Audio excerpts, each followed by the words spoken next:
Although nakakairita naman talaga, di ba, Joel? Eh, kailangan nating baguhin ang the whole system para umakma tayo sa mga mohong na yan. Actually, sa totoo lang, ang dapat baguhin yung ugali. Yan. Diba? Kaya lang, pagka hindi mo babago yung ugali, Mapawis tayo mga ka-idol. Ano magbago para sa kanila? baguhin natin yung takbo. Kasi yun ang pinag-iisipan po kayo ng DOTR, yung EDSA Passway. Baka daw gawin siya lungat na.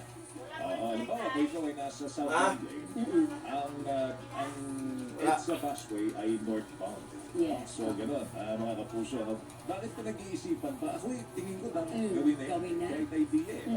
Ang nakikita ko lang konsiderasyon dito, ay lubos na hindi talaga ito madadaanan. Maging ang mga top 5 officials na, di ba, exempted doon sa pagbabawal. Linawin natin EDSA busway lang ba EDSA ang busway. babaguhin, ang ruta, or the whole of EDSA?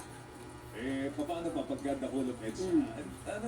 Maraming konsiderasyon dyan eh. Hindi naman siguro ikasasama ng loob ni Pangulong Bongbong Marcos. Dahil, syempre, sa pauna ng Pangulo, yun ang mga exempted po dyan eh. Dahil, ito'y parang pagpapakita lamang, na pantay-pantay yung mga Pilipino. Oo. Diba? Regardless kung ano yung estado mo sa buhay. Nagawa ng panahon ni Noynoy, na bawal po ang wangwang at mismo siya'y sumunod po sa traffic signal. Nagawa natin yun. Oo. Wala ko nakikita ang dahilan kung bakit hindi ito magagawa ni PPP. Total, mga lingkod bayan naman sila. Correct. Di ba? Lingkod bayan, isa sa mga paraan para ito po yung mapatunayan, yung simpleng pagsunod po sa daloy ng traffic. Yun yung pinakamagandang sample na kung anong dinadanas naming pahirap sakali kasi hindi nyo malutas-lutas ang problema sa traffic.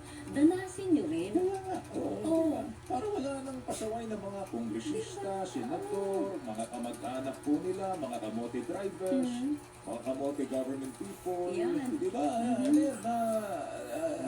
Dapat mga kapuso, dapat maipagpagtutal. Ang LTO naman, double standard. So, Yun ay deny. Double standard talaga kayo. Kahit saan nyo tingnan. Dito na, tinatawagan na namin, hindi ka sumasagot sa amin, ha? Ilang araw ka na namin nahanting, ha? Kapag malaking tao, alam niya, eh.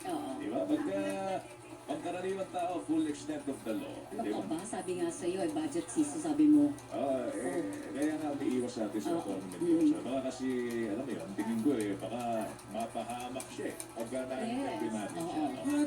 Lalo't merong ilang mga opisyal na kinukonsinti ang mali, mga kapuso.